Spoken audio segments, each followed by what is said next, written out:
I drew a sweater on my body, pretending it was the one my wife had sent me, but she felt something was off. She said it looked too tight and asked me to turn around to show. I panicked, twisting back and forth on the spot, just refusing to turn.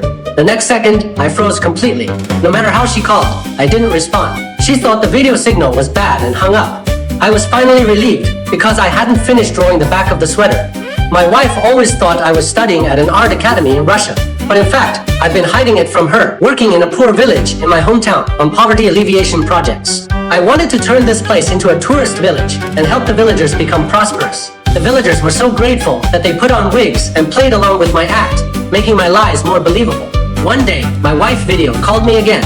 I was painting in the field. She praised the scenery, but quickly noticed Chinese characters on a tower behind me. I immediately made up an excuse. But then, a wig blew onto my face. I had to say that Russians lose their hair easily. Just as she was about to ask another question, the village chief quickly gestured. Everyone froze again. My wife thought it was signal issue again and had to hang up. We were finally free. The project had only 1 month left. I'd be able to go home soon. But then, my wife told me she was visiting a newly developed tourist village.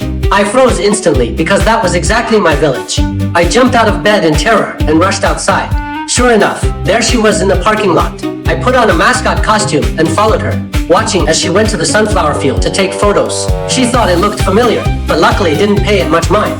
Then she wanted to climb the viewing platform, but I'd shown her the view from up there.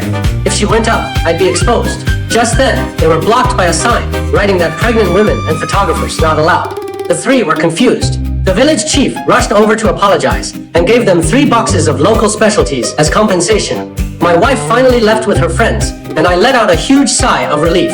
But what I never expected was that the sausage would expose me, because it smelled exactly like the sausage I'd been sending from Russia. She immediately returned to the village and tore down a poster from the bulletin board. Underneath it was clearly stuck my photo. Then she came to my workplace, where I'd faked a Russian dorm room.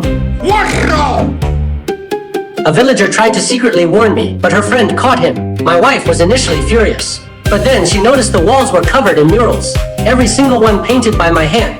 I had given everything to help my hometown prosper. When I saw her, I was startled.